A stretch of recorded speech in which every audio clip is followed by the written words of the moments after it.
Olá, meus amores do sexto ano, tudo em paz?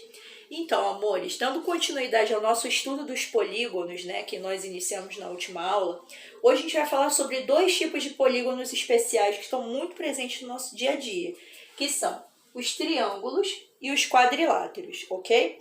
Bom, os triângulos são figuras geométricas planas que possuem três lados e, assim, três ângulos internos, tá, no seu interior. Os quadriláteros, como o nome fala, eles possuem quatro lados e quatro ângulos no seu interior. Bom, especificamente, o que a gente vai falar primeiro sendo o triângulo, pessoal, se você puder observar nesse desenho aqui que eu destaquei, ele possui três vértices, que são sempre indicados por letras maiúsculas do nosso alfabeto, e assim, esses lados que os delimitam, a gente vai formar também pelo nome que a gente utiliza dos vértices. Por exemplo, esse lado de cá ele é composto pelo início no vértice A e final no vértice B. Então, ele é o lado AB. Esse daqui de baixo ele é formado pelo vértice B e C, logo ele é o lado BC. E assim como esse aqui é o CA. Tá ok? Lembrando que lados sempre são definidos como segmentos de reta, sendo o segmento indicado por duas letras maiúsculas com tracinho em cima. Assim como seus ângulos internos são as aberturas que compõem aquele vérticezinho que está ali, que seria o seu centro, tá? Então, aqui a gente tem o ângulo CAB, esse aqui a gente tem o ângulo ABC e esse aqui a gente tem o ângulo BCA, ok? Os triângulos, eles podem ser classificados pelos seus lados. De acordo com as medidas de lados que eles possuem, a gente pode indicar aqui qual o nome que ele recebe. Esse primeiro caso aqui, ele recebe o nome de equilátero. Equi vem de igual.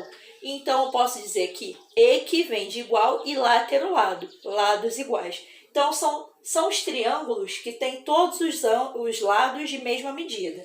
Esse ladinho, ele tem a mesma medida desse, que tem a mesma medida desse. Então, são três lados de medidas iguais, tá bom? O isósceles, ele é isos, né? Vem de lados também, de lados iguais, de mesma medida. Só que ele não é igual ao equilátero, que possui todos os lados de mesma medida. Ele possui apenas dois lados de mesma medida. Esse com a mesma medida desse, por isso é indicado por um tracinho. E o lado que tem medida diferente, ele tem, nesse caso aqui, ó, dois tracinhos, para indicar que ele não é do mesmo tamanho desses outros, tá bom? Esse aqui é um triângulo que é chamado de escaleno. Escaleno, por quê? Porque todos os lados dele têm medidas diferentes. Esse lado é diferente desse lado, que é diferente desse lado. Então, em relação aos lados, os triângulos eles podem ser classificados como equilátero, isósceles ou escaleno. Todos os lados de mesma medida, apenas dois lados de mesma medida e três lados de medidas diferentes, certo? Bom, em relação aos ângulos internos que esses triângulos possuem, eles podem ser classificados como acutângulo, retângulo ou obtusângulo. Lembra, acutângulo lembra agudo, retângulo lembra de reto e obtusângulo, obtuso. Quando a gente fez o estudo dos ângulos lá na outra aula, a gente viu que um ângulo agudo é aquele ângulo que possui medida menor do que 90 graus e maior do que zero, né?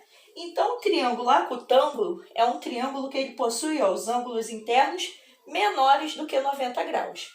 O retângulo é o triângulo que ele possui o ângulo interno no seu interior lá, né? Ele possui um ângulo reto. Quando ele possui um ângulo de 90 graus, que é chamado de reto, ele é chamado de triângulo retângulo. E aquele que possui um ângulo obtuso, ou seja, com a medida maior do que 90 graus e menor do que 180, ele é chamado de triângulo obtusângulo. Bom, os lados, a gente já viu que tem essas nomenclaturas. Os ângulos têm esses nomes, acutângulo, retângulo e obtusângulo. Então, eu posso ter, por exemplo, um triângulo que ele é equilátero, acutângulo, porque ele tem todos os lados de mesma medida e ele possui os ângulos internos aqui agudos. Logo, ele é dito acutângulo, tá bom? Bom, agora vamos para a parte dos quadriláteros. Os quadriláteros, como nós falamos, eles têm 4 lados e 4 ângulos internos. Os quadriláteros, eles podem ser classificados como paralelogramo ou como trapézio. Qual é a classificação e a característica deles? Nos paralelogramos, eles podem ser classificados dessa maneira quando eles tiverem o quê? Os lados opostos deles são paralelos. Lembra quando na última aula a gente falou sobre retas paralelas? Retas paralelas são aquelas que elas têm a mesma distância entre si e nunca se encontram. Então, é o que acontece aqui. Um exemplo, né, que é o quadrado. O quadrado ele possui esse lado paralelo ao daqui de baixo. E nas laterais, as laterais também são, esse lado é paralelo a esse ladinho dele aqui. Então, os quadrados são exemplos de paralelogramos. Pois paralelogramos eles possuem 2 pares de lados que são paralelos entre si. Sempre os lados opostos são paralelos entre si. É o que acontece com o retângulo também. O retângulo é um tipo de paralelogramo que ele possui os lados opostos paralelos entre si. As laterais são paralelas e os lados superior e inferior também são paralelos entre si. Esse aqui é uma figura um pouquinho diferente, que parece que é um retângulo, mas é um retângulo caidinho, né? Ele é o paralelogramo propriamente dito. Por quê? Esse ladinho dele aqui, ele é paralelo ao lado de cá, que são as laterais. Assim como a base inferior, aqui o lado inferior e o lado superior, também são paralelos entre si. A diferença entre ele e o retângulo é que o retângulo possui todos os ângulos internos de 90 graus. Esse aqui não. Ele possui os ângulos opostos de mesma medida. Esse ângulozinho aqui, ele tem a mesma medida do oposto dele, que é diferente desses dois ângulos aqui, que são opostos iguais, mas não são a mesma angulação desse daqui. A gente tem o último aqui exemplo, que é o losango. O losango, ou também chamado de losangulo, é um tipo de quadrilátero, que é um paralelogramo, porque ele possui os lados opostos, paralelos entre si, tá? E ele, não, diferente do quadrado, que possui todos os ângulos retos, ele possui somente os ângulos opostos iguais, mas não são retos, não tem 90 graus. Esse aqui é um ângulo obtuso, esse aqui também, esse aqui é um ângulo agudo e esse aqui também. Mas ele possui todos os lados, de mesma medida, tá bom? Já o trapézio é um tipo de quadrilátero que ele possui apenas um par de lados paralelos. Esse lado aqui é paralelo a esse, mas esse aqui não é paralelo a esse, porque em algum momento eles se encontram, deveriam se encontrar, né? As retas que compõem aqui são retas que a gente chama de concorrentes. Então, os dois únicos lados que não se encontram, que são paralelos, são o lado inferior e o lado superior nesse caso aqui. Então, só possui um par de lados paralelos. Esse aqui possui 2 pares, Esse é um par, esse é outro par. Então, todo paralelogramo tem 2 pares de lados paralelos. O trapézio ele só possui um par de lados paralelos, que no caso, nesse nosso aqui, é o inferior e o superior. Esse outro exemplo, esqueci de falar que esse trapézio aqui ele é chamado de trapézio retângulo. Por quê? Porque ele possui ângulo reto no seu interior, tá bom? Já esse trapézio aqui é um trapézio propriamente dito, né? Ele não possui ângulos retos, mas ele só tem um par de lados paralelos também, que é o inferior e o superior.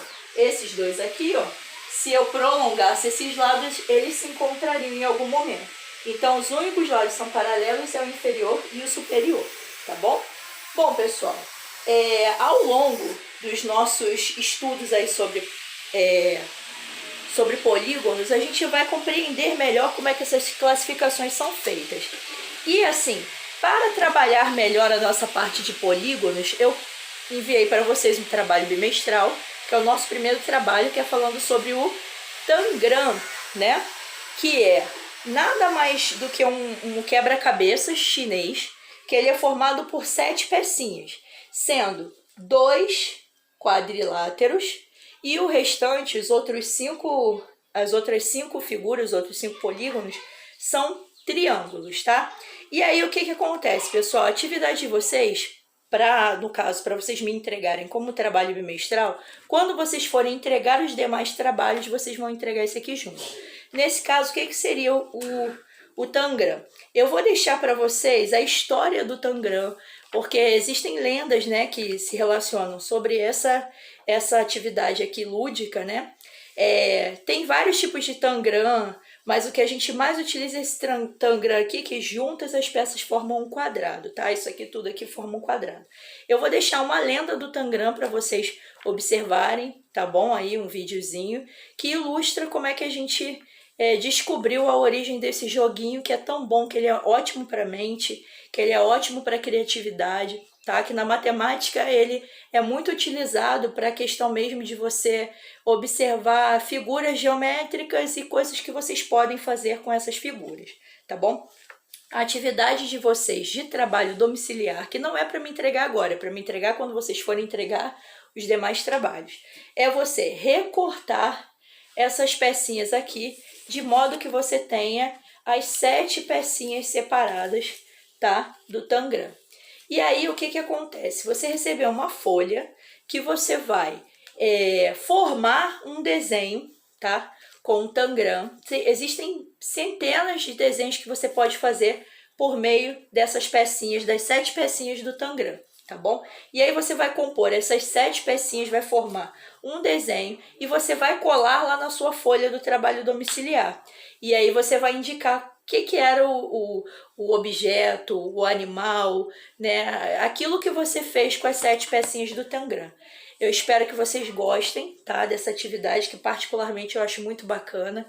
Quem quiser pesquisar, né, alguma figura que você pode fazer com essas peças do tangram, você fique em aberto aí para pesquisar na internet, mas eu vou botar algumas sugestões também, tá bom? Meus amores, vou colocar a atividade que vocês devem fazer agora do livro referente, tá bom, a esse assunto, e espero que vocês tenham entendido, tá bom? Um beijo bem grande, fiquem com Deus e até a nossa próxima aula.